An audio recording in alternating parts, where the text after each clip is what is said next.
British fishermen have vowed to reclaim total control over UK waters, sparking panic in EU countries as the Brussels free-for-all finally comes to an end. Post-Brexit fishing rights is a particularly contentious topic in the current trade negotiations with the EU, with Boris Johnson insisting the UK must regain control over its waters. But Brussels is determined to cling to the current setup, which allows European trawlers significant access to British waters. Currently, EU fishermen catch around 3 times as much fish in British waters than UK trawlers catch in other EU sea areas.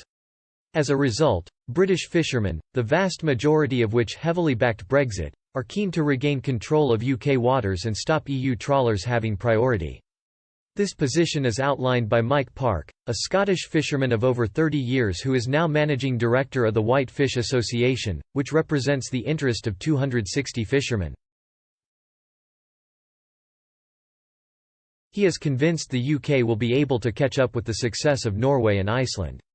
Mr. Park said, "Off Norway and Iceland, fishermen can use 85 to 90% of their stocks, while we Scottish fishermen can only catch around 40% here. After Brexit, we as a sovereign state want to have the opportunity to get the majority of the fish out of our waters ourselves." But the Scotsman says the UK should not completely block the EU from accessing its waters. He said, "It would be neither economically nor politically sensible to completely ban other fishing nations. But we are striving to significantly reduce the quantities that fishermen from the EU and certainly from Norway are still allowed to catch here in the future. If Britain successfully negotiates greater control over its fishing waters, it would be at the expense of EU trawlers who currently take home more than half of the catches from British waters.